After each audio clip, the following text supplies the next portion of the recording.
High বন্ধুরা, আজ নিয়ে চলে এসেছি Chinese drama accidental meow on you এর পরের পার্ট। তো আগের ভিডিও না দেখে থাকলে ডেসক্রিপশন বক্সের লিঙ্ক থেকে দেখে নিও। তিয়ান ইন্টারভিউর জন্য কিউইকে নিজের রিজিউম দেয়, আর ঠিক তখনই জি চ্যান সেখানে চলে আসে। জি চ্যানকে দেখেন তিয়ান তো মুখ ঘুরিয়ে নেয়, কিন্তু কিউই জি চ্যানকেই বলে দেখো এ ইন্টারভিউর জন্য এসেছে। জি চ্যান তো তিয়ানকে দেখেই বলে তুমি আবার কেন এসেছো, তোমাকে না আমি রিজেক্ট করে দিয়েছি। তার কথা শুনে তিয়ানের খুব রাগ হয়, যার জন্য তিয়ান বলে আমি আপনার কোম্পানিতে কাজ করতে আসিনি, আমি কিউইর পার্সোনাল সেক্রেটারি হওয়ার জন্য এসেছি। তো তিয়ানকে জি চ্যানের সাথে এইরকম ভাবে কথা বলতে দেখে কিউই তো অবাক হয়ে তাদের দিকে তাকিয়ে থাকে।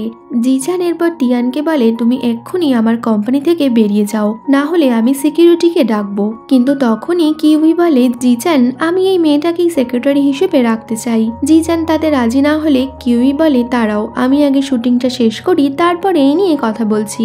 এই বলে কিউই শুটিং শুরু করে, কিন্তু এর মধ্যে হঠাৎই একজন ওয়ার্কারের পায়ে লেগে একটা স্পটলাইট কিউইর উপর পড়ে যাচ্ছিল, আর তা দেখে তিয়ান সামনে পড়ে থাকা একটা ফুটবলের শট মেরে লাইটটাকে অন্যদিকে ঘুরিয়ে দেয়, কিন্তু ওই বলটা ঘুরে এসে জিসানের কপালে লেগে যায়, আর এতে জিসান সেখানেই অজ্ঞান হয়ে পড়ে যায়। তো তিয়ানের এই কাজে কিউই তো তার উপর ইমপ্রেস হয়ে যায়, কিন্তু জি চ্যান তিয়ানের ওপর আরো রেগে যায়। তো কিউই ঠিক করে সে তিয়ানকেই তার অ্যাসিস্ট্যান্ট বানাবে, আর এবার জি চ্যান তো তাকে নাও করতে পারে না, কারণ তিয়ানের জন্যই কিউই অ্যাক্সিডেন্টের হাত থেকে রক্ষা পেয়েছে। তো জি চ্যান তিয়ানকে বলে আমারও কোনো অ্যাসিস্ট্যান্ট নেই, আমি একজনকে রেখেছিলাম কিন্তু সে 4 দিন পরে রিজাইন করে দিয়েছে, তাই তোমাকে আমারও অ্যাসিস্ট্যান্ট হতে হবে। তো তুমি 3 মাস আমাদের কোম্পানিতে ইন্টার্ন হিসেবে কাজ করো, যদি 3 মাসের মধ্যে তোমার কোনো ভুল ছাড়াই তুমি ভালো পারফরমেন্স করো তাহলে তোমাকে কোম্পানিতে পার্মানেন্ট করে নেওয়া হবে। তিয়ান বলে ঠিক আছে তাই হবে। এরপর কিউই চলে যাচ্ছিল, তো তিয়ান তাকে ধন্যবাদ জানালে কিউই বলে আমাকে ধন্যবাদ জানাতে হবে না, তুমি শুধু আমাদের এই খরচ সিইও কে সামলে নিও। এরপর তিয়ান তার বন্ধুর ক্যাফেতে গিয়ে বোর্ডে লিখছিল কাজের জন্য তাদের একজন নতুন মেম্বার দরকার। এর মধ্যেই ক্যাফেতে একটা মেয়ে সে ব্লগ বানাতে শুরু করলে তিয়ান তাকে জিজ্ঞেস করে তুমি কি কিছু অর্ডার করবে। তো মেয়েটা অর্ডার করতে যাবে, এমন সময় সে তিয়ানের পেছনে কিছু ট্রফি দেখে জিজ্ঞেস করে এগুলো কি তোমাদের। তো তিয়ান বলে না এগুলো আমাদের নয়, এগুলো এই ক্যাফে ওনার এবং শহরের সবচেয়ে ফেমাস অ্যাথলিট জাংহোর। আর অ্যাথলিট জাংহোর নাম শুনে মেয়েটা তো অনেক খুশি হয়ে যায়। এরপর ওই মেয়েটা বোর্ডের লেখা পড়ে তিয়ানকে বলে আমি তোমাদের ক্যাফেতে কাজ করতে চাই। তো তিয়ান জাংহোর সাথে কথা না বলে কাউকে রাখতে চাইছিল না, কিন্তু তিয়ানের অন্য এক ফ্রেন্ড বলে আমরা একে কাজে রাখতেই পারি। তো তিয়ান মেয়েটাকে বলে ঠিক আছে তুমি 3 মাস কাজ করো, যদি ঠিকঠাক কাজ করতে পারো তাহলে তোমাকেও ক্যাফেতে পার্মানেন্ট করা হবে। এই শুনে মেয়েটা তিয়ানের গালে একটা কিস করে তাকে ধন্যবাদ জানিয়ে বলে আমার নাম জিনিয়ান। তো কিছুক্ষণ পর জিনিয়ানকে দেখা যায় যে জাংহোর ফটোতে কিস করছে, আর বলছে তুমি আমার সব থেকে প্রিয় অ্যাথলিট, আর আমি তোমাকে ইমপ্রেস করবই। যার অর্থ হলো জিনিয়ান আগে থেকেই জানতো ওই ক্যাফেটা জাংহোর, আর সে জাংহোর কাছাকাছি যাওয়ার জন্যই সেই ক্যাফেতে গিয়েছিল। এরপর রাতে তিনিয়ান চাও চাওকে বলে আমি কাল থেকে জিং মিডিয়াতে কাজ করতে যাব, আর তুমি কিন্তু একদম দুষ্টুমি করবে না। আমি জানি মিস্টার চ্যাং আমাকে কাজ থেকে বের করার অনেক চেষ্টা করবে, কিন্তু আমি ভালো করে কাজ করে জিং মিডিয়ার স্পোর্টস ডিপার্টমেন্টে চলে যাব। তিয়ানের এসব কথা শুনে চাও চাও তাকে বেস্ট অফ লাক বলে। এরপর তিয়ান চাও চাওকে গুড নাইট বলে শুয়ে পড়ে। পরের দিন সকালে তিয়ান তাড়াতাড়ি রেডি হয়ে অফিসে পৌঁছে যায়। সেদিনই তার প্রথম দিন হওয়াতে তিয়ান অনেক খুশি ছিল। অফিসে তিয়ানের বান্ধবী তাকে মিস্টার চ্যানের থেকে একটু সাবধানেই থাকতে বলে, কিন্তু তিয়ান বলে তুমি চিন্তা করো না, আমি সিইও কে ঠিক সামলে নেব। এরপর তিয়ান জি চ্যানের কেবিনে গেলে জি চ্যান তাকে আইসক্রিম আনতে পাঠায়, আর বলে 30 মিনিটের মধ্যেই তোমাকে আইসক্রিম নিয়ে আসতে হবে। এই শুনে তো তিয়ান ঝড়ের বেগে আইসক্রিমের দোকানে পৌঁছে যায়, কিন্তু ফেরার সময় রাস্তায় লম্বা ট্রাফিকে তিয়ান বুঝতে পারে মাত্র 15 মিনিটে সে অফিসে পৌঁছতে পারবে না। তো তিয়ান হিসেব করে দেখে সে যদি দৌড়ে অফিসে যায় তাহলে টাইমের মধ্যেই পৌঁছে যাবে, যার জন্য সে গাড়ি থেকে নেমে আইসক্রিমের ব্যাগ হাতে নিয়ে দৌড়তে থাকে, আর সময়ের মধ্যে অফিসে পৌঁছেও যায়। কিন্তু অফিসে এসে তিয়ান দেখে অফিসের সে শেফ আইসক্রিম বানাচ্ছে। আর এটা দেখে তিয়ান বুঝে যায় জিজান ইচ্ছে করেই তাকে বিরক্ত করার জন্য এই কাজ করেছে। তিয়ানের তো এতে খুব রাগ হচ্ছিল, কিন্তু সে কিছুই বলতে পারে না।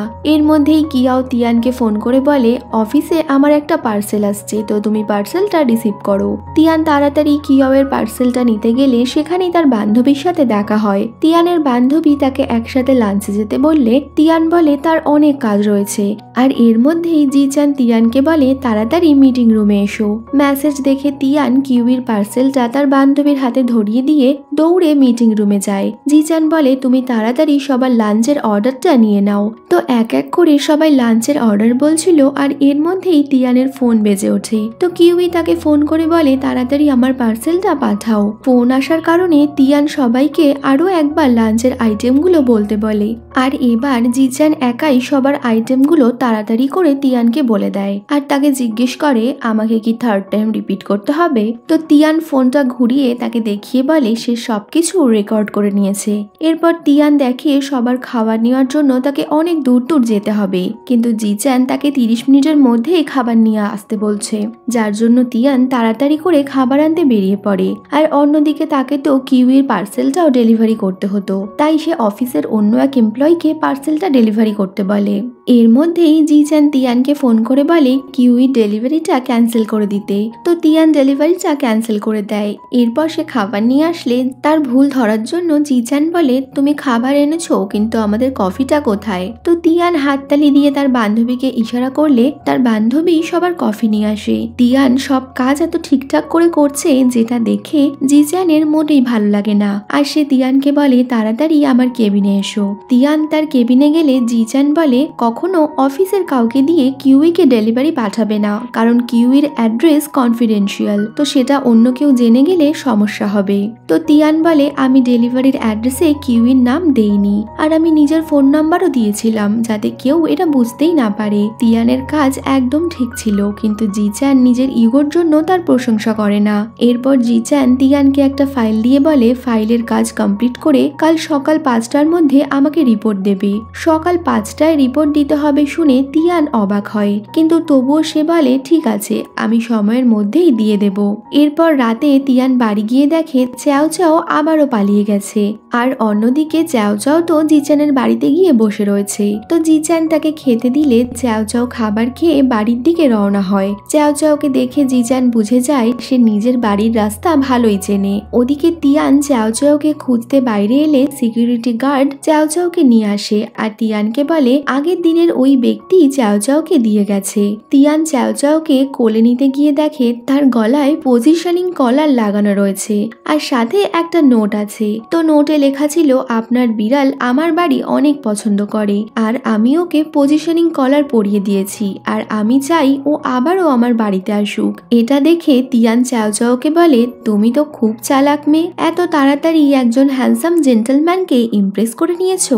এরপর সিকিউরিটি গার্ড তিয়ানকে বলে তুমি ওর খেয়াল রেখো, এইভাবে রাস্তায় গেলে ও হয়তো আহত হতে পারে। তো তিয়ান তাকে ধন্যবাদ জানিয়ে ভেতরে চলে যায়। এরপর তিয়ান সারা রাত জেগে অফিসের কাজ শেষ করে, আর মনে মনে বলে জিচান আজ থেকে তুমি আমার শত্রু। কাজ শেষ করতে করতে তার সকাল 5টা বেজে যায়, আর অত সকালেই জিচান তিয়ানকে কল করলে তিয়ান ভাবে আমি নিশ্চয়ই কোনো এলিয়েনের সাথে কাজ করছি। তো জিচান তাকে আরো কিছু কাজ দিলে তিয়ানের আর ঘুম হয় না। তো এরপর সকালে তিয়ান দেখে মিয়াও দরজার ফাঁকা দিয়ে পালানোর চেষ্টা করে। তো তিয়ান বুঝতে পারে চ্যাও চ্যাও নিশ্চয়ই ওই ব্যক্তির বাড়িতেই যাবে। তো তিয়ান ওই ব্যক্তিকে ধন্যবাদ জানানোর জন্য চ্যাও চ্যাওয়ের গলায় একটা নোট লিখে পাঠায়। আর চ্যাও চ্যাও জিচানের বাড়ির রাস্তা খুব ভালো মতোই চিনে গেছিল, যার জন্য সে সোজা জিচানের বাড়িতে পৌঁছে যায়। জিচান তাকে দেখে দরজা খুলে দিলে চ্যাও চ্যাও ভেতরে আসে, আর তাকে আদর করতে গিয়ে জিচান তিয়ানের নোটটা পায়, যেখানে তিয়ান লিখেছিল